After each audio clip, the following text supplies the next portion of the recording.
माननीय मुख्यमंत्री जी, परमादरणीय माननीय वित्त मंत्री जी, आदरणीय मुख्य सचिव महोदय, एपीसी महोदय, यहाँ पर उपस्थित सभी वरिष्ठ एसीएस एवं प्रमुख सचिवगण, सभी विभागों के अधिकारीगण, जो हमारे सीएम फेलोज हैं, आज मुख्यमंत्री शोधार्थी, आप सभी, और जो हमारे जिलों से जो आज अवार्ड प्राप्त कर रहे हैं वो सीडीओ, बीडीओज और सभी यहाँ पर उपस्थित गणमान्य अतिथियों का मैं स्वागत करता हूँ। आप सभी जानते हैं माननीय मुख्यमंत्री जी के सर्वोच्च जो प्राथमिकता प्राप्त कार्यक्रम है और जिसको माननीय मुख्यमंत्री जी ने लगातार अपना मार्गदर्शन और दिशा निर्देश प्रदान किया है, उन कार्यक्रमों में से शामिल है ये आकांक्षात्मक विकास खंड कार्यक्रम। और इसमें पिछले एक साल में बहुत अच्छी प्रगति हुई है। माननीय मुख्यमंत्री जी ने लगातार जो इसमें एक नई चीज़ मुख्यमंत्री शोधार्थी ऐड किया और वो लगातार इन बहुत ज़्यादा उम्मीद है माननीय मुख्यमंत्री जी को आप सभी से जो शोधार्थी है। और जब माननीय मुख्यमंत्री जी को ये पता चला कि हम लोगों ने 3 और 4 तारीख को आप लोगों को यहाँ पर बुलाया है वर्कशॉप आयोजित करने के लिए, तो माननीय मुख्यमंत्री जी ने इच्छा प्रकट की कि वो जरूर आप लोगों से एक बार पुनः संवाद स्थापित करना चाहेंगे। तो मैं माननीय मुख्यमंत्री जी का बहुत बहुत आभार प्रकट करता हूँ। सर, आपकी अनुमति से सर थोड़ा सा संक्षिप्त सर जो अभी तक की प्रगति रही है उसको सर बताना चाहूँगा। इसमें नेक्स्ट स्लाइड करिए, प्रेजेंटेशन एक बार लगा दें अमित, फर्स्ट पेज करिए सर। इसमें जो इसका उद्देश्य आप सभी को पता है कि हाँ, महत्वाकांक्षी जनपद कार्यक्रम की तरह आकांक्षात्मक विकास खंडों में भी हम लोगों ने सर्वप्रथम 100 ब्लॉक चिन्हित किए हैं और जिनको कि हम लोगों को अन्य विकास खंडों के उससे भी हम लोग को ऊपर स्तर पर लेकर जाना है। इसके लिए डैशबोर्ड निर्मित है और इसी डैशबोर्ड के माध्यम से आप लोग सभी के द्वारा इसमें सूचनाओं की फीडिंग की जाती है, अद्यतन सूचनाओं की। कुल 34 जनपद इसमें शामिल हैं और पिछले एक साल में इसमें अच्छी प्रगति की गई है। माननीय मुख्यमंत्री जी द्वारा स्वयं जो नेक्स्ट पेज, इसमें लगातार संवाद ही नहीं, उन्होंने हर 3 माह पे इसकी समीक्षा की है और उनका मार्गदर्शन निरंतर मिलता रहा है। आप सभी लोग जो मुख्यमंत्री शोधार्थी वो क्या काम कर रहे हैं उनका समय समय पर फीडबैक माननीय मुख्यमंत्री जी द्वारा लिया जाता है। आप सभी अवगत है कि चीफ सेक्रेटरी सर भी और हर विभाग की तरफ से इसकी समीक्षा होती है। डैशबोर्ड पर जो एंट्री होती है, आप लोगों ने जहां जहां पे जो ब्लॉक कमजोर रहता है उसकी समीक्षा की गई है। Next page. इसमें माननीय महोदय ये बताना चाहूँगा कि जो 33 जो हमारे जो खास तौर पे जो उपलब्धि हासिल की गई है उसमें जो मार्च 22 में स्थिति ये थी कि केवल हमारे जो 50 से अधिक ब्लॉक में केवल 33 आउट ऑफ 75 इंडिकेटर, केवल 33 इंडिकेटर में 50 से अधिक ब्लॉक ऊपर थे। मगर आज मार्च 23 में हमारे 50 से अधिक ब्लॉक जो उसमें 63 इंडिकेटर में 50 से अधिक ब्लॉक राज्य के औसत से ऊपर हैं। इसके अलावा 7 इंडिकेटर्स में सभी आकांक्षात्मक विकास खंडों में सुधार हुआ और 50 इंडिकेटर्स में 70 से अधिक विकास खंडों में सुधार हुआ है।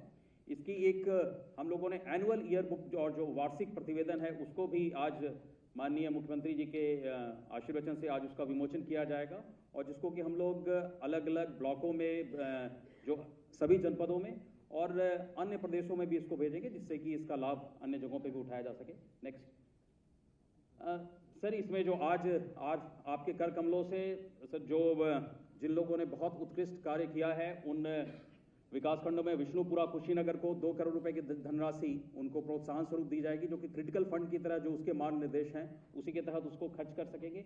इसी तरह से सर जो अलग अलग जो 5 थीम हैं उसमें अलग अलग विकासखंडों ने जिन्होंने सबसे अच्छा सराहनीय कार्य किया है सर उनको 60 लाख रुपीज की धनराशि दी जाएगी। नेक्स्ट सर, इसमें ये बताना चाहूँगा कि हम लोगों ने जो सर एक साल में प्रगति हासिल की सर सभी विभागों के सहयोग से, उसके बाद सर उसको कंटिन्यू कर रहे हैं सर। और मार्च 23 से जो सामने स्थिति है सर सामने प्रदर्शित है, मार्च 22, मार्च 23 और जून 23 सर, तो पिछले 3 माह में भी सर उसी मोमेंटम को सर हम लोगों ने बनाए रखने के लिए सर ये जो 5 आपके ऊपर में सर सबसे 5 जो ब्लॉक जो अच्छा प्रदर्शन कर रहे हैं, जालौन, विरनो, गाजीपुर, राजीपुर, फर्रुखाबाद, नवाबगंज फर्रुखाबाद और कोतवाली बिजनौर सर। और उसी तरह से सर डेल्टा स्कोर में भी लगातार सर प्रयास किया जा रहा है कि ये लोग आगे भी इसी मोमेंटम को सर बनाए रखें। नेक्स्ट सर, इसमें सर कुछ इंडिकेटर्स सर, ज्यादातर इंडिकेटर्स में सर एक साल में ही प्रगति हासिल की गई सर। अब जो बाकी इंडिकेटर्स सर जहां पे थोड़े अभी पिछड़े रह गए थे सर, उसमें भी प्रदेश के एवरेज से सर उसको आगे बढ़ने का प्रयास किया जा रहा है। जैसे कि सर जो गर्भवती माताएं हैं सर उनमें से कितने लोगों के द्वारा सप्लीमेंट्री न्यूट्रिशन लिया जा रहा है सर, उसमें भी सर स्टेट एवरेज से अब केवल 2 ब्लॉक सर मात्र पीछे रह गए हैं। उसी तरह से सर जो कुपोषित बच्चे और सर जो अंडरवेट चिल्ड्रन है सर, उनमें भी काफ़ी अच्छी प्रगति की गई है सर। और जहां सर केवल 56 ब्लॉक ऐसे थे सर जो अंडरवेट चिल्ड्रन में पीछे थे सर, आज के डेट में केवल 16 ब्लॉक रह गए हैं। इसी तरह की स्थिति सर जो खास तौर पे ऐसे इंडिकेटर्स जहां पर कि मार्च 23 तक में हम लोग पिछड़े थे, उन सभी में सर प्रगति सुनिश्चित की जा रही है। नेक्स्ट सर, इंस्टीट्यूशनल डिलीवरी में भी सर अब जो आप प्रतिशत सर जो 67.2 था सर स्टेट एवरेज सर 66.11 था, जो इन ब्लॉकों का प्रतिशत 67.2 था सर, इसमें भी सुधार हुआ है सर, और अब 70.44 सर प्रतिशत इंस्टीट्यूशनल डिलीवरी हो रही है। इसी तरह से सर गोल्डन कार्ड जो सर आपकी बहुत सर्वोच्च प्राथमिकता प्राप्त कार्यक्रमों में से है सर, उसमें भी सर कितने फैमिलीज को कवर किया गया है, उसमें भी अच्छा सुधार हुआ है सर। पिछले 3 महीनों में भी करीब 7% का सुधार इसमें हुआ है सर। नेक्स्ट, इसी तरह से सर मुद्रा लोन सर वित्तीय पोषण में भी सर किस तरह से लोगों को जोड़ा जाए और उनमें हम अपने ब्लॉकों को अन्य ब्लॉकों की तुलना में आगे निकालें सर, ये प्रयास किया जा रहा है सर।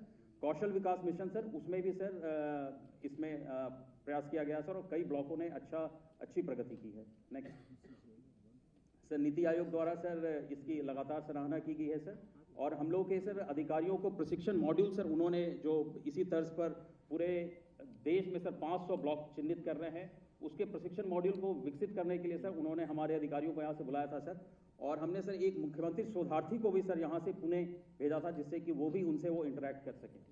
इसके अलावा सर मास्टर ट्रेनर्स के प्रशिक्षण के लिए भी सर उन्होंने विभाग से सहयोग प्राप्त किया है सर, और अभी उनके द्वारा भी सर हर प्रदेश में और हमारे प्रदेश में भी सर लीडरशिप मॉड्यूल पर सर इसमें प्रशिक्षण कार्यक्रम प्रारंभ किया जाएगा। नेक्स्ट सर, आपका सर इसमें 21 अक्टूबर को सर इन्हीं शोधार्थियों को आपने सर इसी हॉल में टैबलेट वितरण किया था सर, और ये सभी सर शोधार्थी आपके बहुत बहुत आभारी हैं।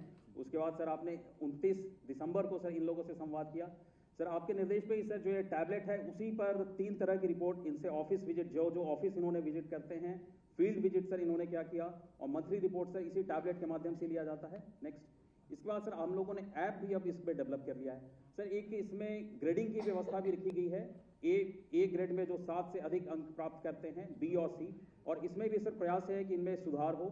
जैसा कि सर आपने ये निर्देशित किया कि जिन बच्चों में अभी थोड़ा सा ग्रेड सी में है उनकी काउंसलिंग की जाए, उसमें सर अलग से भी सर मैं स्वयं और हमारे विशेष सचिव हम लोग इनसे बात करके सर देखेंगे कि ये भी और उत्कृष्ट प्रदर्शन कर सकें। नेक्स्ट सर, केवल कुछ सराहनीय कार्य सर, बाकी आप स्वयं संवाद करेंगे सर। कुछ सर जैसे कि मांडा प्रयागराज में जो हमारे शोधार्थी है सर, उसने फील्ड लेवल के अधिकारियों के साथ मिल करके हेमोग्लोबिन की जांच के लिए सर और डिजिटल हेमोग्लोबिन मीटर सर 24 स्वास्थ्य केंद्रों पर उपलब्ध कराने के लिए प्रयास किया सर। बाकीगंज खीरी में सर हमारे शोधार्थी ने वहां पर पहले 10 में से 6 बंद हो गए थे सर प्रसव सुविधाएं उपकेंद्र, उनको सर पुनः रीस्टार्ट करवाया सर। राजगंज मिर्जापुर में सर जो हमारे शोधार्थी है उसने सर कुपोषित बच्चों हेतु पोषण पोटली तैयार करा के उसमें बांटा सर कुपोषित बच्चों में सुधार लाने के लिए। इसी तरह से पुरेलडही बाराबंकी में सर बाल पुस्तकालयों की स्थापना कराई गई। कैंपियरगंज गोरखपुर में सर शोधार्थी ने एलईडी टीवी और प्रोजेक्टर युक्त स्मार्ट क्लासों की व्यवस्था की स्थापना के लिए सर प्रयास किया। बांसगांव गोरखपुर में सर बहुत अच्छा प्रयास किया सर, महिलाओं को स्वरोजगार के किस तरह से स्वरोजगार से जोड़ा जाए, और एलईडी बल्ब लाने में सर उसके विक्रय में भी सर सहयोग प्रदान किया। नेक्स्ट, इसी तरह से निंदुरा बाराबंकी में सर गोवा आश्रय स्थल पर ही सर साथ में ही उसमें तालाब था सर पास में ही समीप में, तो उसको सर उससे जोड़ करके तालाब का निर्माण और उसके ऊपर कुक्कुट पालन का भी सर प्रयोग किया जा रहा है। इसके अलावा सर ईसानगर लखीमपुरी में कौशल विकास मिशन में के अंतर्गत सर अधिक से अधिक युवाओं को जोड़ने में महत्वपूर्ण भूमिका निभाई सर। कोतवाली बिजनौर में सर बॉक्सा जो जनजाति है सर, उसके जो 164 आवासहीन परिवार हैं सर, उनको मुख्यमंत्री आवास दिलाने में सर इन्होंने साथ में मिल करके काम किया सर। नजीबाबाद बिजनौर में सर सीएसआर के अंतर्गत 1 ग्रामों में सोलर पावर प्लांट की स्थापना कराने में सहयोग किया सर। बनियारा महाराजगंज में सर लोगों को जागरूक करके किस तरह से प्रधानमंत्री फसल बीमा से आच्छादित किया जाए, उसमें इन्होंने काम किया। सलतुआपुर गोपालपुर बस्ती में सर ग्राम सभा की भूमिका समतलीकरण के फूलों की खेती को बढ़ावा दिया है सर यहाँ पर। और इसी तरह से सर रजपुरा संबलपुर में स्वयं सहायता समूहों को सर उनको मसाला निर्माण में सर और फिर उसका मिड डे मील में किस तरह से उपयोग किया जाए उसमें प्रयास कर रहे हैं। नेक्स्ट सर, इस तरह से सर और कई सर चीज़ें में इन लोगों के द्वारा सहयोग किया जा रहा है। बीच बीच में सर मार्गदर्शन को मिलता रहता है सर, आपके आशीर्वचन से और भी सर ये बेहतर प्रयास करेंगे। एक सर अभी जो 2 दिन का ये जो कार्यक्रम आयोजित हुआ था उसमें ऐप भी सर जो अभी ये फील्ड की रिपोर्टिंग करते थे उसको ऐप फॉर्म में भी हम लोगों ने यूनिसेफ के सहयोग से, और यूनिसेफ के मैं आभारी हूँ, इन लोगों के सहयोग से सर हम लोगों ने इस ऐप को विकसित किया है। तो मैं समझता हूँ सर अभी तक जो इन लोगों ने कार्य किया है उसमें सही है, और आगे भी सर आपके मार्गनिर्देश और इसमें सर और ये लोग अच्छा प्रयास करेंगे। सर मैं इस पुनः सर इस आयोजन के लिए सर और आपके द्वारा सर अपने व्यस्तम समय में से समय निकाल करके हम लोग सबका मार्गदर्शन देने के लिए सर मैं बहुत बहुत आभारी हूँ। धन्यवाद सर। धन्यवाद महोदय, विस्तार से जानकारी देने के लिए। मंच पर आसीन हैं माननीय वित्त एवं संसदीय कार्य मंत्री माननीय श्री सुरेश कुमार खन्ना जी।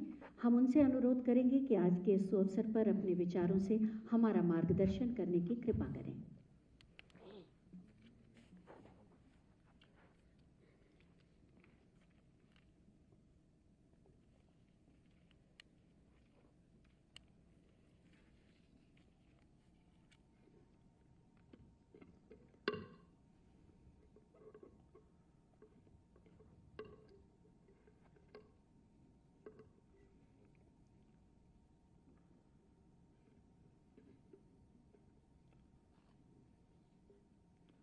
आज के इस आकांक्षात्मक विकास खंडों का जो विशेष रूप से चयनित किए गए हैं 34 जनपदों के, उसमें जो मुख्यमंत्री फेलोशिप कार्यक्रम के अंतर्गत जो भी उनको जॉब असाइन किया गया है, वास्तव में उनको प्रोत्साहन स्वरूप ये कार्यक्रम आयोजित किया गया। मंचासीन उत्तर प्रदेश के शिखर पुरुष यशस्वी मुख्यमंत्री आदरणीय योगी आदित्यनाथ जी, मुख्य सचिव श्री DS मिश्रा जी, IDC श्री मनोज सिंह जी, हमारे श्री प्लानिंग सेक्रेटरी और इस कार्यक्रम को विशेष रूप से देख रहे श्री आलोक कुमार जी और यहाँ पर उपस्थित सभी सम्मानित बहनों और भाइयों। हमारे प्रधानमंत्री अटल बिहारी वाजपेयी जी ने एक नारा दिया था, जय जवान जय किसान जय विज्ञान। हालांकि इसके पहले आदरणीय लाल बहादुर शास्त्री जी ने जय जवान जय किसान को विशेष रूप से आगे बढ़ाया था और अटल जी ने उसको विज्ञान के साथ जोड़ा और माननीय प्रधानमंत्री मोदी जी ने उसको अनुसंधान के साथ जोड़ा। तो ये नारा मोदी जी ने जो दिया, जय जवान जय किसान जय विज्ञान जय अनुसंधान, ये अपने आप में, क्योंकि इनोवेशंस के बिना हम बहुत तरक्की की, बहुत विकास की कल्पना नहीं कर सकते।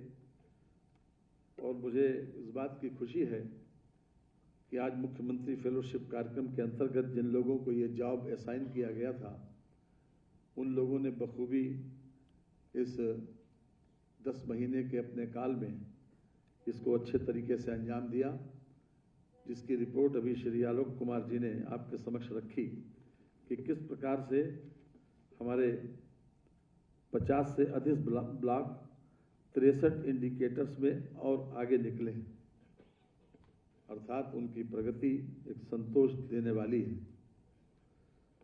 हम इस बात को महसूस करते हैं क्योंकि भागता हुआ आदमी कभी सृजन नहीं कर सकता, कभी भयाक्रांत व्यक्ति भी बहुत ज़्यादा सृजन नहीं कर सकता। सृजन हमेशा ठहरे हुए आदमी से किया जा सकता है, कराया जा सकता है और ख़ास तौर से इंसेंटिवाइज करके ज़्यादा सृजन हो सकता है। आज विशेष रूप से उन लोगों को जो जॉब पिछले साल अक्टूबर में दिया गया था और ख़ास तौर से उनको इस उद्देश्य के लिए टैबलेट भी वितरित किए गए थे कि विभिन्न इंडिकेटर्स में उनका ब्लॉक कहाँ पर खड़ा है। शरीर का एक अंग शिथिल हो तो मैं समझता हूँ कि पूरे शरीर के स्वस्थ होने की हम कल्पना नहीं कर सकते, न उससे पूरी क्षमता से काम लेने की कल्पना कर सकते हैं। इसलिए ये बहुत आवश्यक है कि हम पूरा शरीर स्वस्थ हो और जिस प्रकार से माननीय मुख्यमंत्री जी ने इन ब्लॉकों को 34 जनपदों के 100 ब्लॉकों को आइडेंटिफाई करके एक विशेष कार्यक्रम के तहत उनको आगे बढ़ाने की जो कोशिश की है, उसमें आप सब लोगों की महती भूमिका है, बहुत बड़ा योगदान है और आप बहुत अच्छे तरीके से उसको परफॉर्म कर रहे हैं। उसके लिए हम विशेष रूप से अपने सभी शोधार्थियों को इसके लिए बधाई देते हैं। अगर ये कल्पना नहीं की गई होती कि हम हवा में उड़ें तो कभी हवाई जहाज का आविष्कार नहीं होता, और ये कल्पना नहीं की गई होती कि यहाँ से लेकर हम अमेरिका बैठे बैठे यहाँ से बात कर लें, तो शायद जिस प्रकार से मोबाइल का आविष्कार हुआ और जिस प्रकार से दिनों दिन IT सेक्टर के माध्यम से हम तरक्की के रास्ते पर चल रहे हैं, ये लगातार हमारे इनोवेशंस का ही परिणाम है। आज आपके सामने एक बहुत बड़ी जिम्मेदारी है। अभी जैसा कि कहा आलोक जी ने कि जो हमारे सामान्य ब्लॉक हैं, जो सामान्य तरीके से प्रगति कर रहे हैं, इन 100 ब्लॉकों के सामने ये लक्ष्य है कि और अधिक उनसे आगे निकलें, और ये तभी हो सकता है कि हम ज़्यादा मेहनत से, ज़्यादा शिद्दत के साथ, पूरे मनोयोग से, पूरे समर्पण भाव से अपने ड्यूटी को अंजाम दें। और ख़ास तौर से जिस प्रकार से माननीय मुख्यमंत्री जी का जो तरीका है, एक कांस्टेंट मॉनिटरिंग का, लगातार हर क्षेत्र में जो भी जिसको जॉब असाइन किया उसका मूल्यांकन करने का और फिर उसको इंसेंटिवाइज करने का, मैं समझता हूँ कि यही अपने आप में हमको प्रगति के मार्ग पर ले जाने के लिए, और ख़ास तौर से इन ब्लॉकों को न केवल बराबरी के दर्जा दिलवाने बल्कि उसको और अधिक आगे बढ़ाने के लिए ये सहायक सिद्ध होगा। अभी 3-4 दिन पहले माननीय मुख्यमंत्री जी के द्वारा एक डाटा सेंटर, विशेष रूप से जो हमारा डाटा कलेक्शन सेंटर बने, हालांकि इस प्रकार से पहले से व्यवस्था थी, लेकिन उसको और अधिक एडवांसमेंट करने का, उसको और अधिक बेहतर बनाने का, और अधिक सही डाटा एकत्र हो और जल्दी एकत्र हो, उसके लिए खास तौर से एक व्यवस्था बनाई है। और उसमें इस बात की भी व्यवस्था है कि हमारे लोग उन डाटा को कलेक्ट करके विभिन्न प्रकार से उसका मूल्यांकन भी करेंगे। हम कहाँ किस स्थिति में पहुँचे हैं उसका भी मूल्यांकन, और किस स्थिति में पहुँचने वाले हैं उसका मूल्यांकन, और हमारे सामने जो लक्ष्य है क्या है उसको अचीव करने का हम एक टारगेट उनको दे सकते हैं उस डाटा के आधार के ऊपर। नीति आयोग का जो हमारे लिए कमेंट है, मैं समझता हूं कि हमारे लिए बहुत ज़्यादा प्रेरणादायक है, हमको इंस्पायर करने वाला है। इसलिए आज के इस अवसर पर मैं विशेष रूप से अपने शोधार्थियों को बधाई भी देता हूं और उम्मीद भी करता हूं कि जिस शिद्दत के साथ, जिस मनोयोग से वो लगे हैं, और अधिक परिश्रम करके जो जिम्मेदारी उनको दी गई है, जो डिफरेंट इंडिकेटर्स में उनको आगे निकलने की बात कही गई है, उसमें और अधिक समर्पण भाव से वो काम करेंगे और बेहतर परिणाम देंगे। बहुत बहुत धन्यवाद।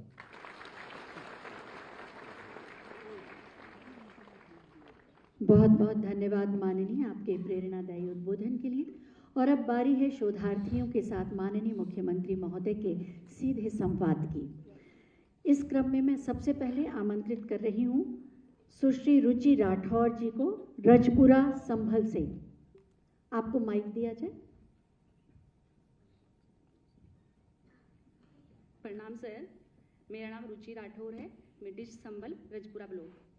सर, मैंने अपनी फील्ड विजिट के दौरान एक ग्राम पंचायत विजिट की पौशरा।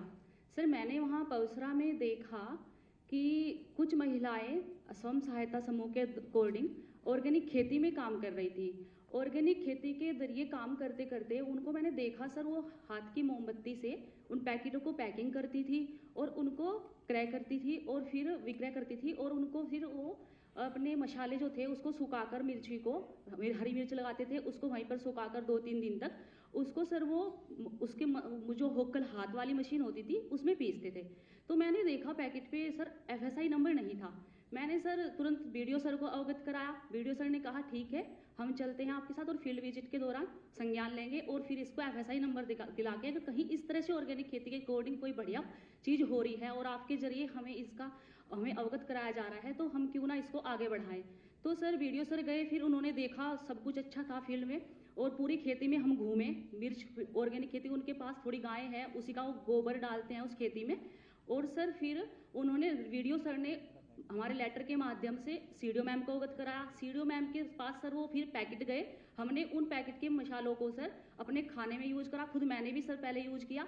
फिर उसका FSI लेकर सर हमने सोचा किस तरीके से अब इन महिलाओं का और ज़्यादा विक्रय हो, इसके लिए क्या उपयोग किया जाए या क्या प्रयोग किया जाए। तो सर हमने सोचा फिर हम उन मसालों को क्यों ना स्कूलों के प्रधानाचार्यों के साथ एक बैठक करके क्यों ना हम उन मसालों को स्कूलों के एमडीएम में यूज कराएं, ताकि महिला की बिक्री बढ़ सके, महिला का उत्पाद बढ़ सके, और फिर एक विकास खंड में हम उसको पूरे स्कूलों में चलाकर, और अगर हमारा ये उत्पाद बढ़ता जाएगा तो हम इसमें और भी ज़्यादा प्रोग्रेस करा के संभल डिस्ट्रिक्ट में पूरे स्कूलों में चलाएंगे। सर यही मेरा प्रयास रहा। दूसरा प्रयास सर मेरा हेल्थ एटीएम में था। मैंने देखा सर कि मेरे ब्लॉक में हेल्थ एटीएम पास हुआ था। सर जिला अधिकारी महोदय ने हमें एक टीम संभल में जुड़वाया। सर उसमें हमारे जिले में क्या हो रहा है वो सारी योजनाएं हमारे पास आती हैं, प्रोजेक्ट जितने चलते हैं वो सब आते हैं, बजट जितना पास होता है वो सब आता है।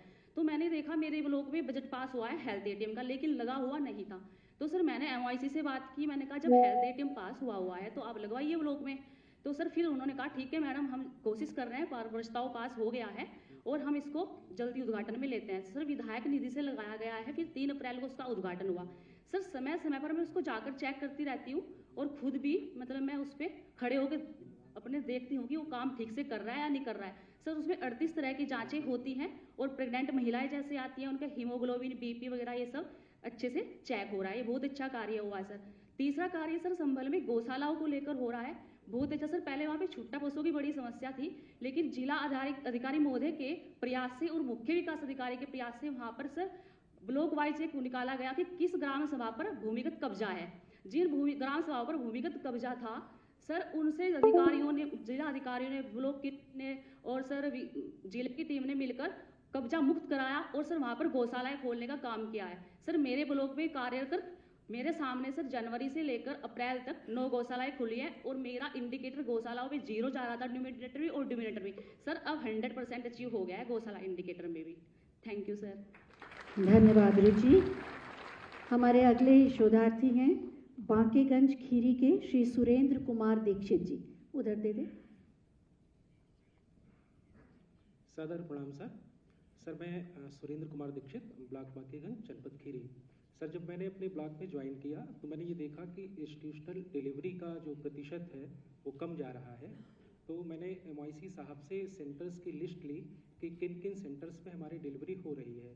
तो वहाँ से मुझे 10 सेंटर की लिस्ट मिली, लेकिन उनमें से 6 सेंटर जो थे वही क्रियाशील थे। फिर मैंने उन सेंटर्स को जो क्रियाशील नहीं थे वहाँ पर हमने जा कर के देखा कि उन्होंने जो सेंटर्स की लिस्ट हमें 10 की दी थी उनमें बताया था कि 10 क्रियाशील है, लेकिन जब मैंने विजिट की उन 10 सेंटर्स की तो उनमें 6 क्रियाशील मिले। 4 जो क्रियाशील नहीं थे किन्हीं कारणों से क्रियाशील नहीं थे, जिनमें 2 कारण प्रमुख थे। एक तो उन पे काफ़ी समय से डिलीवरी नहीं हो रही थी, वो भवन पहले बने होंगे लेकिन काफ़ी समय से प्रयोग ना होने के कारण वो ऐसी स्थिति में आ गए थे कि अब उन पे डिलीवरी होना संभव नहीं था। दूसरा ये था कि वहाँ पर जो स्टाफ नर्स नियुक्त थी उन्हें टीकाकरण का कार्य भी करना होता था और डिलीवरी का कार्य भी करना होता था जो नियुक्त थी। तो वहाँ पर MIC साहब से बात की गई और एक स्टाफ नर्स के लिए कहा गया। 2-3 स्तर की वार्ता के बाद में जब मैटर CMO सर के संज्ञान में आया तो उन्होंने उन पर नियुक्त कर दिया, लेकिन अब भी समस्या थी कि उन पर डिलीवरी हो कैसे, क्योंकि उन केंद्रों की स्थिति ऐसी नहीं है। और जो MIC साहब के पास में जो फंड होता है वो CMO और प्रधान के खाते से निकलता है, तो उसमें कुछ समस्याएं आ रही थी। उनके पास में फंड जो होता था वो 1 लाख के अंदर का होता था। इस विषय में जब ग्राम प्रधान से मिलकर बात की गई तो पहले उन्होंने अनिच्छा जाहिर की, फिर जब खंड विकास अधिकारी के साथ में, स्वास्थ्य विभाग के साथ में मिलकर उनके साथ बैठक की गई तो वो तैयार हो गए और उन सेंटर्स का पुनरुद्धार कराया गया। उसके बाद में वहाँ पर जो है अभी तक कुल मिलाकर 180 डिलीवरी हो चुकी हैं। एक जो केंद्र है जिस पर 2018 तक 50 से 80 डिलीवरी प्रतिमाह होती थी वो हमारे बांकेगंज खीरी का अलीगंज सब सेंटर है। किसी कारणवश वहाँ की जो एनम थी उनको ट्रांसफर कर दिया गया था, फिर वो सेंटर बंद हो गया था। इस जब से शुरू कराया गया तो वहाँ अब प्रतिमाह 30 से 32 डिलीवरी हो रही है। सर ये कार्य मेरा रहा है। Thank you sir. धन्यवाद सुरेंद्र जी। और अब हम आमंत्रित करेंगे सल्टुआ गोपालपुर बस्ती के श्री शिव कुमार जी को। नमस्ते सर, मेरा नाम शिव कुमार है। मैं सल्टुआ गोपालपुर बस्ती में CM पद पे कार्यरत हूँ। सर खंड विकास में जब मैंने ज्वाइन किया तो एक ग्राम पंचायत हमारा पड़ता है सहमो। वहाँ पर जब मैंने विजिट किया तो पंचायत भवन के बगल में मैंने देखा कि 10 से 12 बीघे ज़मीन ऐसी थी कि जिसपे कोई कार्य नहीं हो रहा था, वो जो है उसका कोई यूज नहीं हो रहा था। तो वहाँ पर जब मैंने देखा तो मैंने प्रधान से भी बात किया और वहाँ पर जब मैं अपने खंड विकास अधिकारी को भी मैंने सूचित किया कि सर वहाँ पर कोई जो ज़मीन है उसका कोई उपयोग नहीं हो रहा है, तो हमारे खंड विकास अधिकारी जी ने कहा कि आप जाइए उन महिलाओं जो हमारे समूह की महिलाएं हैं उनसे आप संवाद स्थापित करिए कि वो क्या काम करना चाहती हैं। तो सर मैंने ग्राम पंचायत का जब मैंने विजिट किया तो वहाँ मैंने समूह की सारी महिलाओं को जो है पंचायत भवन पे इनवाइट किया कि आप आइए और देखा जाए कि क्या बेहतर किया जा सकता है। तो चूँकि सर वहाँ हमारा जो अयोध्या जी है वो नज़दीक होने की वजह से हमारी समूह की दीदियाँ और महिलाओं ने ये कहा कि हम फूलों की खेती करना चाहते हैं। तो सर हम अयोध्या में आए और जो वहाँ के व्यापारी थे उनसे भी मैंने बात किया कि कैसे बेहतर हो सकता है, तो उन्होंने भी इच्छा जाहिर की कि अगर फूलों की खेती अगर आप करवाते हैं तो वहाँ हम आपको मार्केट एक प्रोवाइड कर देंगे, इससे कोई दिक्कत नहीं होगा। तो सर विगत जो है माह में हमने जो है मार्च माह में हमने वहाँ पर गेंदे और गुलाब की जो है फूलों की खेती कराई सर, और वहाँ पर सर जो हमने 120 महिलाओं को लेके जो हमारा 11 समूह की महिलाएं थी उनको लेके सर जब हमने फूलों की खेती कराई तो वहाँ पर 55 कुंटल हमारा जो है 11 बीघे में फूलों की खेती का उत्पादन हुआ सर, और उसको जो हमने मार्केट में लाया तो उससे सर हमारा 1 लाख जो है 65,000 का जो है उनका आय का स्रोत हुआ। तो सर ये हमारे लिए एक अचीवमेंट था, और इससे ये हुआ कि जो वहाँ की हमारी दीदियाँ थी, महिलाएं हमारी थी, उनके अंदर एक कॉन्फिडेंस हुआ कि नहीं अब हम भी कुछ कर सकते हैं, और इससे लेके सर अब हमारे पूरे जो है न्याय पंचायत एवं विकास खंड में जो हमारी समूह की महिलाएं दीदियां हमारी हैं वो और भी कार्य करने के लिए अब जागरूक हो रही हैं। तो उसके तहत अब हम लोग मशरूम की खेती भी अब कराने का प्रोविजन कर रहे हैं सर। ये हमारा अचीवमेंट था सर। बहुत बहुत धन्यवाद शिव कुमार जी।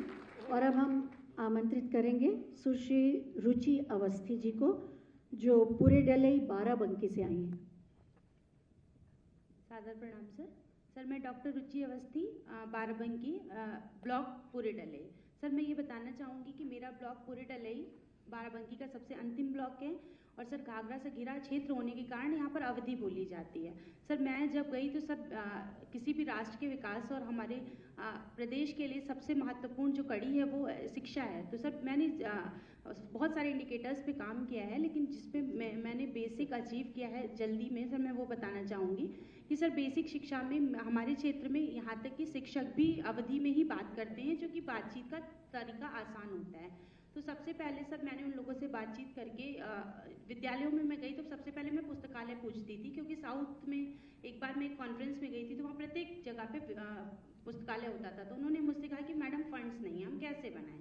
तो सर कॉम्पोजिट ग्रांट जो दिया जाता है स्टेट की तरफ से सर उससे मैंने प्रयास करके मेरे यहाँ सर 105 विद्यालय हैं और सर वर्तमान में 101 विद्यालयों में मैंने बाल पुस्तकालयों की स्थापना करवाई है, जिसका सर मैंने यहाँ पर फोटो वगैरह भी शेयर किया था। सर उसको देखकर निश्चित रूप में बहुत ही अच्छी अनुभूति होती है कि हमारे सर जिन विद्यालयों में बच्चे क्लासरूम में अकेले बैठकर पढ़ना पसंद नहीं करते थे, वहाँ पर बच्चे पुस्तकालय में बैठकर पढ़ते हैं, जिसके लिए सैटरडे का दिन हमने नो बैग डे के रूप में डिसाइड किया है। सर उस दिन बच्चे पढ़ते हैं। सर उसी के साथ मैंने एक और चीज़ को जोड़ा कि जब बच्चे लाइब्रेरी में रहेंगे, कुछ बच्चे वेट करेंगे क्योंकि लाइब्रेरी छोटी है, तो सर उसके लिए मैंने अंग्रेज़ी में बच्चों को इंट्रोडक्शन याद करवाया, और उसके लिए सर मैंने स्मार्ट क्लासेस की मदद की और कुछ ऐप्स को टीचर्स से संपर्क किया।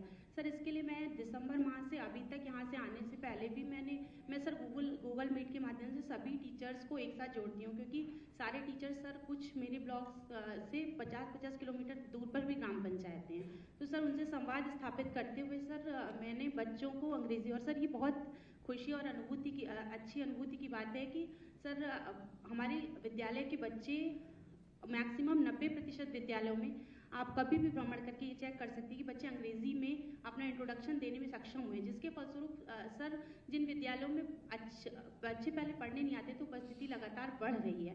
और सर टीचर्स के साथ साथ जो अभिभावक हैं उनमें भी इस चीज़ को लेकर के काफ़ी वो है कि मैडम आपके आने के बाद जहाँ बच्चों को ABCD पढ़ना नहीं आता था, उसके बाद बच्चे अंग्रेजी में इंट्रोडक्शन दे पा रहे हैं। अभी हम लोग यही काम कर रहे हैं सर। इसके बाद कुछ हमने देवी संस्थान से भी बातचीत करके सर NGO के थ्रू भी बच्चों को सिखाने की कोशिश कर रहे हैं। सर दूसरा ये कि कॉम्पोजिट ग्रांट से जो सर पहले खर्च नहीं होती थी, पूरे डलई में छोटे छोटे काम जैसे वॉल पेंटिंग, सौर मंडल और इन सारी चित्रों को भी मैंने बनवाया है। और सर मैं ये बताना चाहूँगी कि पूरे डलई विकासखंड के विद्यालयों में कभी भी अगर आप भ्रमण करते हैं तो सर वास्तव में जो अभी के स्कूल्स हैं प्राइवेट स्कूल्स, कुछ स्कूल्स तो इतने अच्छे हैं कि उनसे भी बेहतर होंगे। सर ये मेरा एक सारा निकाय है। धन्यवाद रुचि। और अब बारी है सुश्री मोनिका देवी कोतवाली बिजनौर से। नमस्कार सर, मैं डॉक्टर मोनिका देवी कोतवाली बिजनौर से। सर मेरा जो उत्कर्ष कार्य में कहा जाएगा, ये कहा जाएगा बिजनौर में 4 गांव हैं सर जो कोतवाली ब्लॉक में आते हैं, जनजाति वाले, बोक्सा जनजाति, बगनाला, बावनसराय, ढीकली, भूमिदान, ये 4 गांव आते हैं। इनमें भूमिदान जो कॉलोनी बनी हुई है वो पूरी सरकारी ज़मीन पर ही बनी हुई है। उसमें पहले उन लोगों को झोपड़ी बना के, जब मैं भ्रमण के दौरान मैंने देखा, वो लोग झोपड़ी बना के रह रहे थे। कुछ के पास आवास बने हुए थे, वो भी सरकारी आवास से ही बने हुए थे, सरकारी फंड से। उनके पास इतना कोई साधन नहीं था। वो लोग कोट द्वार मजदूरी करने जाते हैं क्योंकि कोट द्वार उनके पास है। वहीं पे उनके पास स्कूल है, वो भी 10 किलोमीटर के दायरे में, टांडा माईदास में पड़ता है। तो वहाँ पे बातचीत हुई, मैंने ये सारी बात, जब मैं भ्रमण में गई, बात हुई, तो मैंने सीडीओ सर और बीडीओ सर से बात की। उन्होंने आंगनवाड़ी, वहाँ एक पास में ही जगह खाली थी, उस पर प्रस्ताव पारित होकर आंगनवाड़ी बन चुकी है। सीडीओ सर ने उस आंगनवाड़ी का ऐसा निर्माण करा दिया कि प्री प्राइमरी स्कूल भी उसके सामने फैले, उसमें बच्चे आने लगे। और सबसे बड़ी समस्या फिर वहाँ आई कि मकान, कि हमारे पास मकान नहीं है, हम कैसे अपने बच्चों को मजदूरी से हटाएं। फिर उनको 164 मकान आज स्वीकृत हो चुके हैं, वो धीरे धीरे बन जाएंगे। आंगनवाड़ी बन चुकी हैं और आश्रम पद्धति बालिकाओं के लिए इंटर कॉलेज और डिग्री कॉलेज, उसमें श्री कपिल देव अग्रवाल जी भी वहाँ पे आए थे सर, उन्होंने ये देखा था।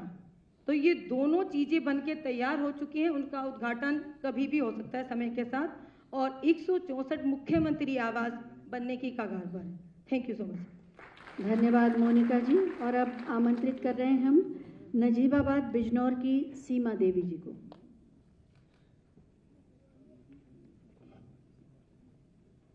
नमस्कार सर, मैं सीमा देवी, ब्लॉक नजीबाबाद, डिस्ट्रिक्ट बिजनौर से।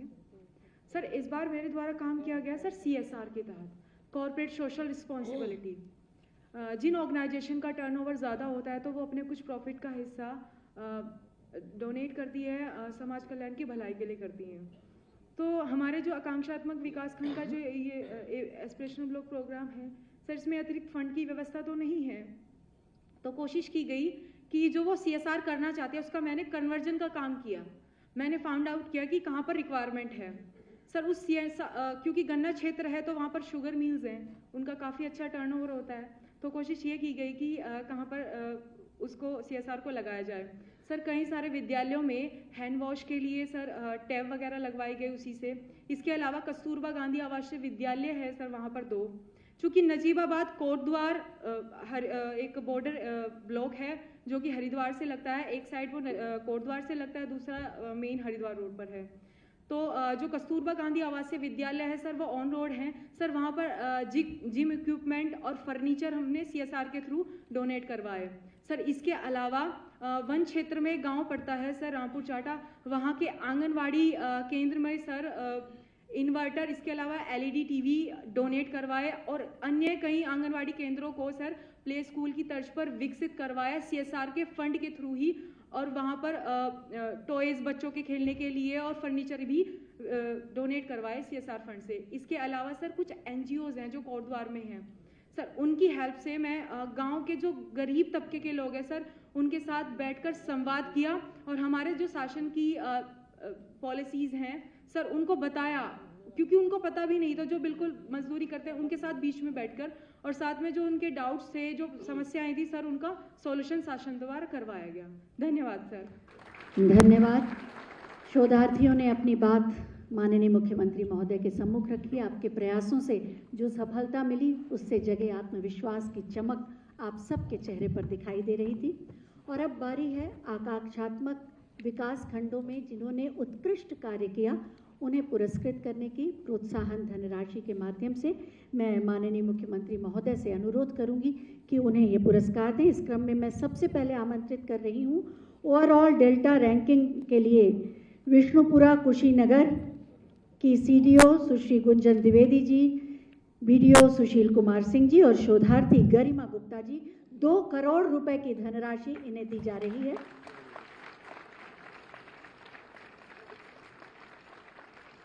और उसके बाद आएंगे मझगवां बरेली के जग प्रवेश जी, ज्ञान प्रकाश जी और मृदुल वाजपेयी जी।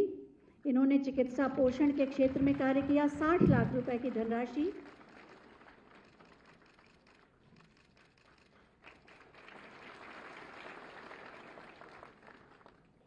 इसके बाद वजीरगंज बदायूं के शिक्षा के क्षेत्र में कार्य किया। केशव कुमार, श्री रामसागर यादव और शंभु कुमार जायसवाल जी, शुभम कुमार जायसवाल जी।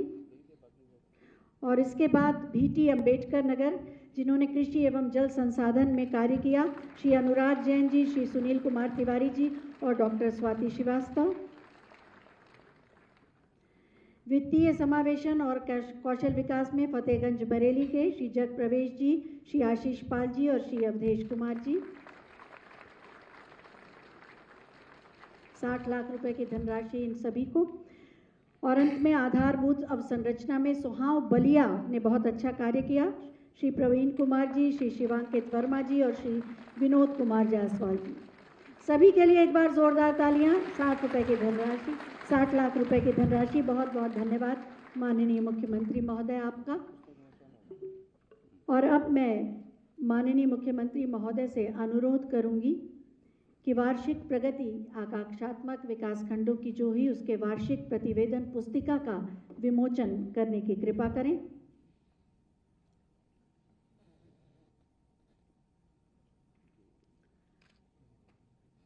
कैसे इस सीमित समय में कितना, जैसा कि माननीय आदरणीय प्रमुख सचिव महोदय ने भी बताया, प्रगति कैसे की इन 100 आकांक्षात्मक विकास खंडों ने, इसकी उपलब्धियों पर ये पुस्तिका। बहुत बहुत धन्यवाद माननीय मुख्यमंत्री महोदय। उत्तर प्रदेश का विकास और प्रगति देश के नवनिर्माण और विकास में महत्वपूर्ण योगदान देती है और इसीलिए उत्तर प्रदेश को सर्वोत्तम प्रदेश बनाने के लिए संकल्पित हैं हमारे माननीय मुख्यमंत्री माननीय श्री योगी आदित्यनाथ जी। मैं बहुत ही आदर के साथ माननीय मुख्यमंत्री उत्तर प्रदेश के शिखर पुरुष माननीय श्री योगी आदित्यनाथ जी से अनुरोध करूंगी कि अपने मार्गदर्शन से हमें अनुग्रहित करें। जोरदार तालियों के अभिवादन।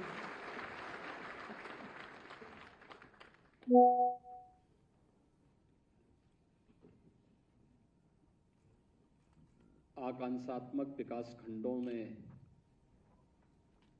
अपनी सेवाएं प्रदान कर रहे मुख्यमंत्री शोधार्थियों से संवाद के आज के इस कार्यक्रम में मंच पर उपस्थित प्रदेश के वित्त और संसदीय कार्य मंत्रालय के मंत्री श्री सुरेश कुमार खन्ना जी,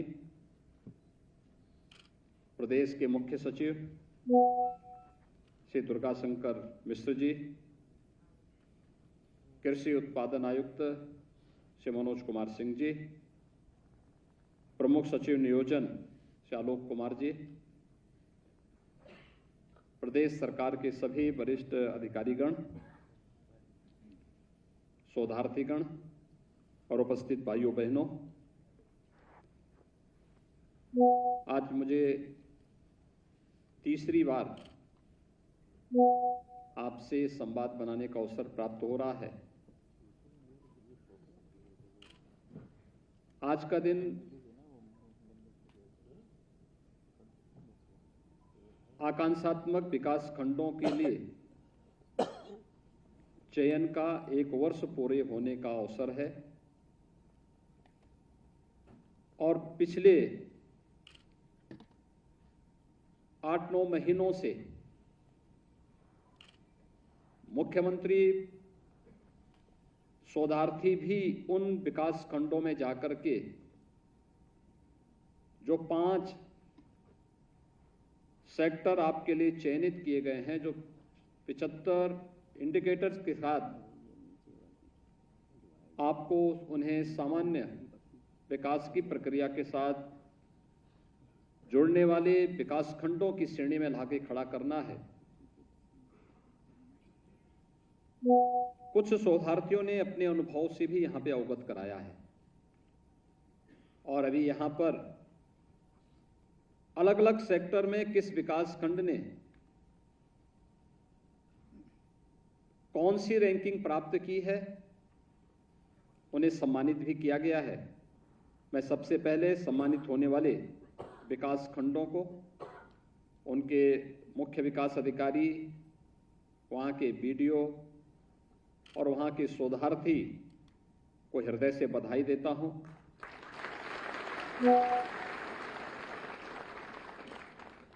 और यहाँ पर अपने सफलतम कहानी को भी कहने वाले उन सभी शोधार्थियों को जिन्होंने कुछ न कुछ नयापन करने का प्रयास किया है, उनके इस प्रयास की सराहना भी करता हूं। वास्तव में भारत के विकास की जो धुरी है वह गांव है। ग्रामीण अर्थव्यवस्था जितनी सुदृढ़ होगी,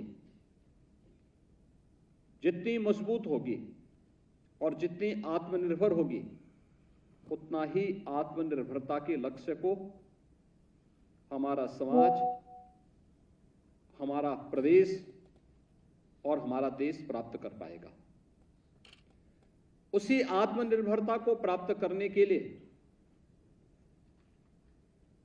जब 2018 में आदरणीय प्रधानमंत्री जी के मार्गदर्शन में नीति आयोग ने देश के 112 विकास खंडों को जो आकांक्षात्मक थे, उन आकांक्षात्मक जनपदों को सामान्य विकास की प्रक्रिया के साथ तेजी से आगे बढ़ते हुए जनपदों के रूप में आगे बढ़ाने के एक अभियान का प्रारंभ किया था। उस समय नीति आयोग के सर्वे में उत्तर प्रदेश के भी 8 जनपद थे। वे 8 जनपद 4 नेपाल सीमा से सटे हुए जनपद थे, सिद्धार्थनगर, बलरामपुर, श्रावस्ती और बहराइच। 4 अन्य जनपद थे, चंदौली, सोनभद्र, चित्रकूट। ये तीनों भी हमारे बॉर्डर के जनपद हैं, और एक फतेहपुर। ये 8 जनपद देश के अंदर जो सबसे पिछड़े जनपद थे उनमें से थे। उनमें शिक्षा, स्वास्थ्य, कृषि और जल संसाधन, रोजगार और स्किल डेवलपमेंट, फाइनेंशियल इंक्लूजन और इंफ्रास्ट्रक्चर में, यानी जो ये 6 क्षेत्र थे, इनमें ये जनपद पीछे थे। स्वाभाविक रूप से कार्य इसमें प्रारंभ हुआ। कोरोना महामारी पूरे देश के लिए थी। उत्तर प्रदेश के जो जनपद जो 112 में से पिछड़ेपन में जो सबसे पीछे के जनपदों में से थे, कमोवेश 8 के 8 जनपद हमारे सबसे पीछे के जनपदों में थे, जहां शिक्षा की स्थिति बहुत खराब थी, स्वास्थ्य की सुविधा भी बहुत खराब थी, कृषि और जल संसाधन की स्थिति बहुत खराब थी। अन्य सभी क्षेत्रों में वह बहुत पीछे थे।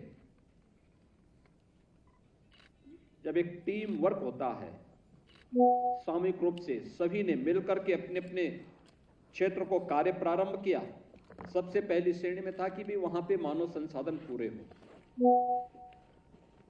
मानव संसाधन देने के बाद हर विभाग ने अपनी जिम्मेदारी का निर्वहन किया और उसके बाद कार्य प्रारंभ हुआ, उसकी नियमित मॉनिटरिंग प्रारंभ हुई। आज जब देश के अंदर एस्पिरेशनल डिस्ट्रिक्ट की बात आती है, आकांक्षात्मक जनपदों की रैंकिंग की बात आती है, तो टॉप 10 में जिन्होंने सबसे अच्छी प्रोग्रेस की है उनमें से 5 उत्तर प्रदेश के जनपद आते हैं और टॉप 20 में उत्तर प्रदेश के सभी 8 जनपद आते हैं। यानी ये प्रोग्रेस उत्तर प्रदेश की थी। हम लोगों को उस समय लगा था कि ये एक अच्छा प्रयास है कि अगर हम लोग उत्तर प्रदेश जैसे राज्य में एक स्वस्थ प्रतिस्पर्धा को हमें आगे बढ़ाना है, तो हम लोगों ने फिर 100 विकास खंडों का चयन किया। इंडिकेटर वही थे, 5 क्षेत्र तय किए। नीति आयोग की टीम के साथ समन्वय बना करके इस कार्यक्रम को आगे बढ़ाया गया। आज हम आभारी हैं आदरणीय प्रधानमंत्री जी के कि उन्होंने देश के अंदर ऐसे 500 विकास खंडों को टारगेट किया है। उत्तर प्रदेश पहले से ही इसमें 100 विकास खंडों पर कार्य प्रारंभ कर चुका है, और इसमें से इस बार जो एक नया प्रयोग हमने किया है कि 100 विकास खंडों के लिए 100 सीएम फेलोज को भी वहां तैनाती की गई, जो रियल टाइम डाटा को अपलोड कर सके और सही तथ्यों से अवगत करा करके हम टेक्नोलॉजी का भी उपयोग करें। और इस देश से आज जब लगभग 1 वर्ष अक्टूबर में आप लोगों का पूरा होगा, मैं चाहूंगा कि कुछ चीजें आपके लिए बहुत महत्वपूर्ण हैं। ये जो 5 क्षेत्र आपको दिए गए हैं, जिन क्षेत्रों में आपको कार्य करना है, मुझे लगता है कि अलग से कोई फंड नहीं देना है, कोई फंड अलग से देने की आवश्यकता नहीं। फंड है, पहले से विभाग के पास भी है, कर्मचारी भी वहां पर कमोवेश सभी विभागों के हैं। केवल कुछ कार्य जैसे एजुकेशन में बेसिक शिक्षा परिषद के स्कूल के साथ स्कूल चलो अभियान चला है। संबंधित विकास खंड में हमारे सीएम फेलोज की ड्यूटी बनती है, वे जाकर के देखें, खंड विकास अधिकारी के साथ, खंड शिक्षा अधिकारी के साथ किसी दिन इन लोगों से, खंड शिक्षा अधिकारी से कह करके इस विकास खंड के सभी प्रधानाचार्यों के साथ हम बैठना चाहते हैं, और बैठकर किसी रविवार के दिन या जिस समय विद्यालय न चल रहा हो उसके बाद में जाकर के किसी विद्यालय में या किसी विकास खंड मुख्यालय पर यह बैठक हो सकती है, और बैठक होकर के वहां पर उनके साथ बैठ करके उनसे कह करके कि स्कूल चलो अभियान में क्या हमने तय किया कि इस ग्राम पंचायत का कोई भी बच्चा स्कूल जाने से वंचित न रहने पाए, इसके लिए हमारा प्रयास क्या हुआ। क्या शिक्षक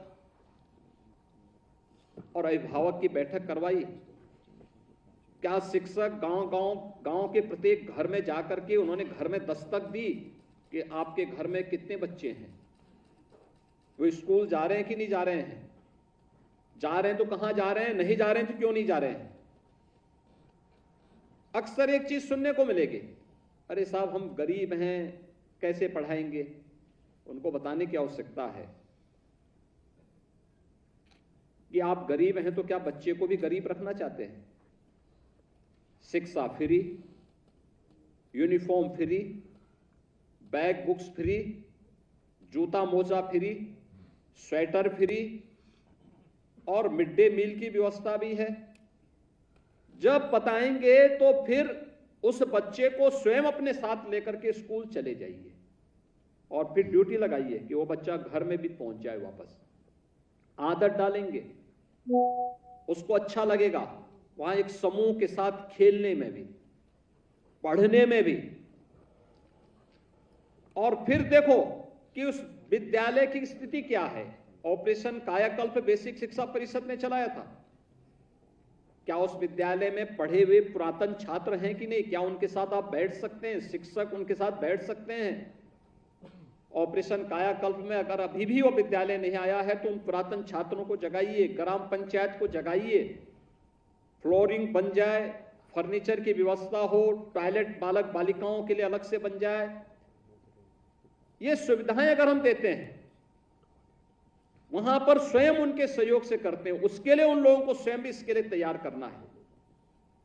तो यह अभियान पहले से चल रहा है, हमें इसमें सहभागी बनकर केवल मॉनिटर करना है कि कितने गांवों में स्कूल चलो अभियान चला, और एक भी बच्चा उस विकास खंड के किसी भी गांव में ऐसा नहीं जिन्होंने स्कूल जाने से जो वंचित रह गया हो, या कोई भी ऐसा बच्चा नहीं जिसने 5वीं पास बीच में ही अपनी पढ़ाई छोड़ दी है।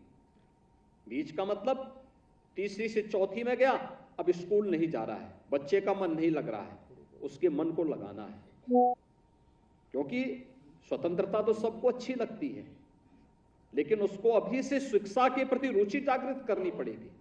क्योंकि बहुत सारे माँ बाप ऐसे होंगे जो बच्चे को चाहते होंगे कि चलिए स्कूल न जाए तो कौन, एक ये भी जो है बहुत सारे लोगों के मन की एक धारणा होती है, लेकिन हमें उसको प्रेरित करना कि नहीं भी किसी भी स्थिति में स्कूल जाना है, स्कूल चलो, ले जाओ।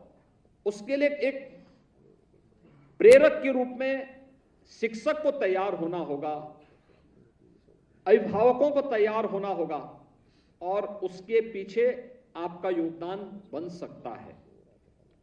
अक्सर होता है बालिकाएं बीच में स्कूल छोड़ देती, 5वीं पास किया उसके बाद स्कूल नहीं गए, अब 5वीं पास करके स्कूल नहीं गए तो नहीं जा सकती।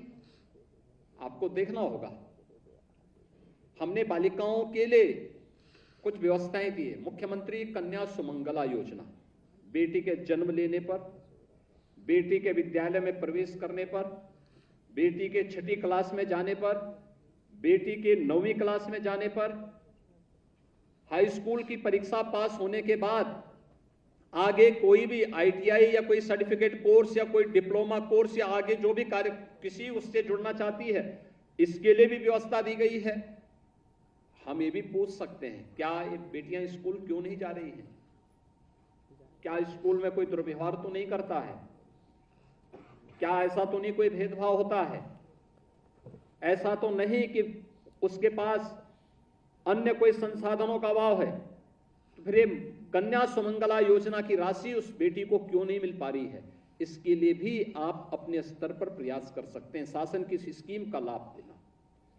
आंगनबाड़ी कितनी सक्रिय है, आंगनबाड़ी में बच्चे जा रहे हैं कि नहीं जा रहे हैं, प्री प्राइमरी के रूप में हम उसका उपयोग कर रहे हैं कि नहीं कर रहे हैं, इसमें भी गांव-गांव जाकर के हम इस कार्यक्रम में सहभागी बन सकते हैं और लोगों को इसके लिए प्रेरित कर सकते हैं।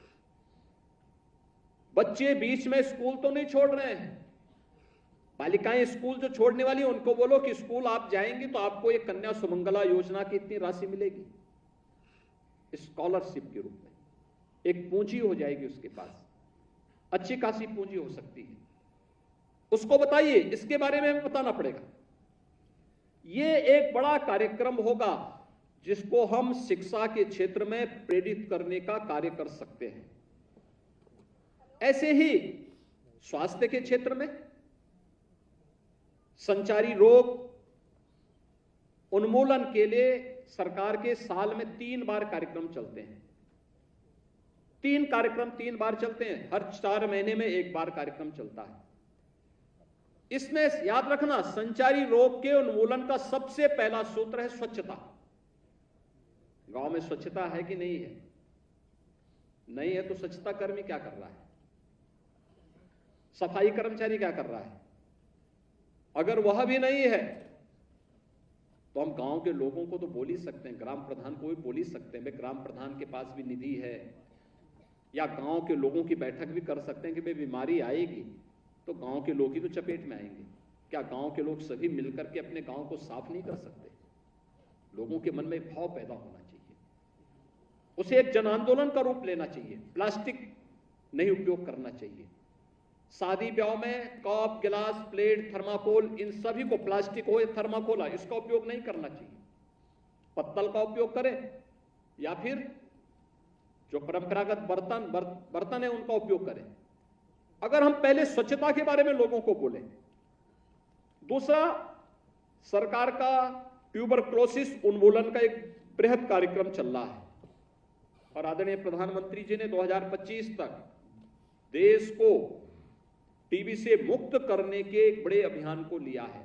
फ्री में उपचार है और जो चिन्हित टीबी पेशेंट है, हर गांव में बोले ना ग्राम प्रधान को या बेसिक शिक्षा परिषद के स्कूल के शिक्षक को या किसी अन्य व्यक्ति को कि भाई ये ट्यूबरक्लोसिस का कोई व्यक्ति है, पहले तो उसकी जांच कराना, और अगर वह व्यक्ति है उस व्यक्ति को चिन्हित करके हॉस्पिटल में ले जाना, हॉस्पिटल में फिर उसको दवा भी दिलवाना, नियमित रूप से दवा ले, इसके सेवन के लिए उसको प्रेरित करना, और सरकार उसके लिए पैसे की व्यवस्था भी करती है। हर महीने उसको एक निश्चित राशि भी मिलती है।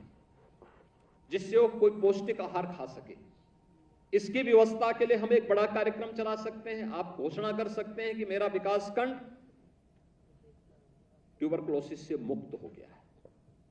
एक समय के बाद आप इस बात की घोषणा आपका विकासखंड कर सकता है। आप कह सकते हैं कि मेरे विकासखंड में 100% बच्चे स्कूल जाते हैं।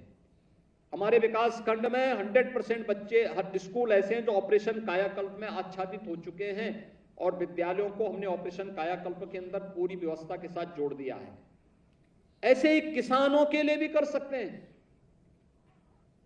बैठ सकते हैं किसानों से जुड़े हुए, जो वहां पर कृषि विभाग से जुड़े हुए अधिकारी होंगे, उनके साथ बैठने की आवश्यकता है, उनके साथ बात करनी चाहिए। भाई क्या क्या स्कीम है आपकी, बताइए क्या कर रहे हैं, किसान इसके सीधे लाभ कैसे ले रहा है, कैसे इसका लाभ ले सकता है। किसान सम्मान निधि में किसान वास्तव में पात्र है तो उसको किस निधि का लाभ क्यों नहीं मिल पा रहा है। किसान सम्मान निधि में हर चौथे महीने प्रत्येक किसान के खाते में 2000 रुपये प्रधानमंत्री जी के द्वारा उपलब्ध करवाए जाते हैं। हम देखें ना अपने विकास खंड में कितने ऐसे किसान हैं। प्रधानमंत्री फसल बीमा योजना, कितने किसानों ने इसमें रजिस्ट्रेशन करवाया है। केसीसी की क्या स्थिति है, हम इसके बारे में लोगों को बता सकते हैं। और अगर आपके उस विकास खंड में कोई इंटर कॉलेज है, कोई डिग्री कॉलेज है, वहां साइंस है,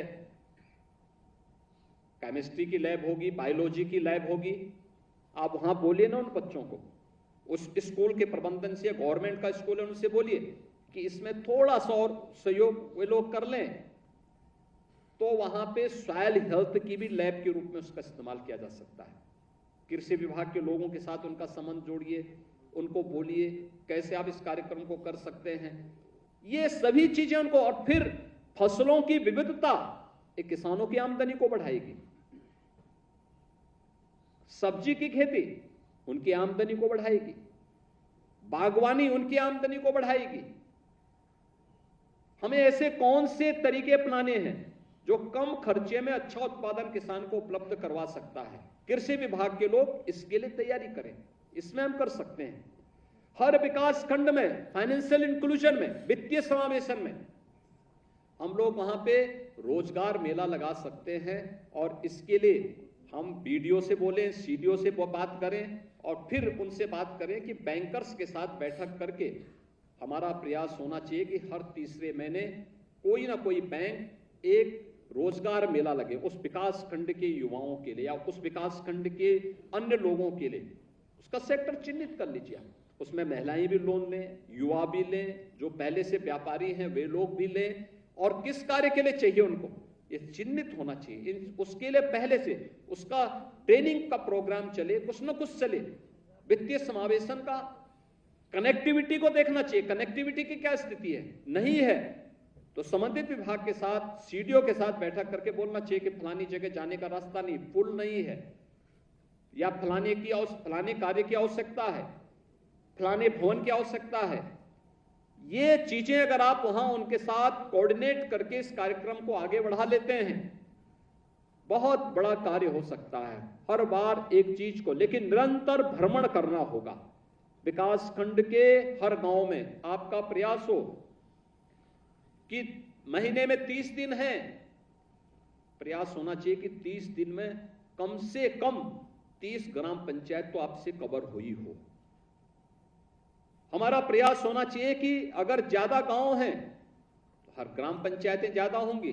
हमारा प्रयास होगा कि अलग अलग बार हम अलग अलग गांव के अलग अलग मजरे में भी भ्रमण करें, देखें वहां की स्थिति क्या है, वहां की सामाजिक, वहां की आर्थिक, वहां की जैव पारिस्थितिकी क्या है, वहां की पर्यटन संभावनाओं को कैसे आप उसको आगे बढ़ा सकते हैं। अगर कोई देव मंदिर है, कोई तीर्थ स्थल है, वहां पे अच्छे गाइड हो, अच्छी व्यवस्था हो, उसका विकास हो, वहां की साफ सफाई की व्यवस्था के लोग स्थानीय स्तर पर प्रयास कर सकें, बहुत सारे लोगों के लिए रोजगार का सृजन का भी एक माध्यम बनेगा। उसके लिए पहले से गांव के लोगों को बोले भाई कहां पार्किंग होनी है, कहां पे प्रसाद आदि फूल आदि की व्यवस्था होनी है, गंदगी लोग न करें इसके लिए कैसे व्यवस्था हो सकती है, हर व्यक्ति सुरक्षित महसूस करे इसके लिए भी कैसे व्यवस्था हो सकती है। ये चीजें अगर आप आगे बढ़ाएंगे बहुत कुछ आप कर सकते हैं और आपके पास एक अवसर होगा, जो मैंने पहले भी कहा कि आप 2 साल 3 साल के बाद आपका मूल्यांकन जब प्रारंभ होगा सही मायने में, आपके पास तब तक एक बहुत सारी समृद्ध लाइब्रेरी आपके पास स्वयं की भी होगी। लाइब्रेरी की बात कर रहे थे, हर बार हम हर छात्र को, हर बच्चे को फ्री में पुस्तकें देते हैं। कितना अच्छा होगा कि जब वो बच्चा स्कूल से जाए तो उससे बोलेंगे जो किताब तुम्हें स्कूल से मिली है, कम से कम उस किताब को वापस दे दो। जिल्द के साथ दे सकता, ठीक नहीं लग सकता तो स्वयं भी जिल्द लगवा करके और बुक बैंक उसी स्कूल के अंदर बनवा दो, जिससे कोई नए बच्चे आते तो जब तक उनको नई पुस्तकें मिलती हैं तब तक वह उन पुस्तकों का इस्तेमाल कर सके। पुरातन छात्रों से बोले कि भाई इन बच्चों के लिए कुछ पुस्तकें दान कर दो, कोई स्मार्ट क्लास बना सकता है, एक नई लाइब्रेरी आप अपनी खड़ी कर सकते हैं, हर ग्राम पंचायत में खड़ी कर सकते हैं। हमें प्रेरक के रूप में काम करना पड़ेगा, एक योजक के रूप में काम करना पड़ेगा। एक योजक के रूप में अगर आप कार्य करना प्रारंभ करेंगे, बहुत कुछ आप परिवर्तन ला सकते हैं। और मेरा मानना है 3 साल नहीं, मात्र 2 वर्ष में हम इन आकांक्षात्मक जनपदों को विकास की प्रक्रिया में स्टेट एवरेज से आगे बढ़ाने में सफल हो सकते हैं। कोई संदेह इसमें नहीं होना चाहिए, कोई संदेह नहीं होना चाहिए। इतनी स्कीम सरकार की, जो मैंने बोला ये सब सरकार की स्कीम पहले से चल रही है, केवल इनको जोड़ना है। सब कुछ स्कीम जमीन पर भी है, जोड़ने का काम नहीं हो पाता है, सबकी अपनी व्यस्तता है। उसमें अगर हम एक योजक के रूप में उनको आपस में जोड़ दें, एक समन्वय बना लें। कैसे हमने किया? इंसेफ्लाइटिस पूर्वी उत्तर प्रदेश में कुशीनगर जनपद की बात कर रहे हैं, सबसे ज्यादा इंसेफ्लाइटिस से मौतें कुशीनगर में होती थी, सबसे ज्यादा मौतें होती थी। योजनाएं थी, लेकिन योजनाओं को सही ढंग से जमीनी धरातल पर उतारने की समस्या थी, नहीं उतर पाती थी। कागजों में सभी योजनाएं थी। हम लोग 2017 में सरकार बनी, और तब तक उस बीमारी को 40 साल हो चुके थे, और इन 40 वर्षों में उत्तर प्रदेश ने 50,000 से अधिक बच्चों को खोया है। लेकिन जैसे ही हमने अंतर विभागीय समन्वय से इस कार्यक्रम को आगे बढ़ाया, आज इंसेफ्लाइटिस समाप्त हो चुकी है। आज पूर्वी उत्तर प्रदेश में इंसेफ्लाइटिस समाप्त। मैं अभी गोरखपुर गया था, मैंने वहां के डाटा लिए।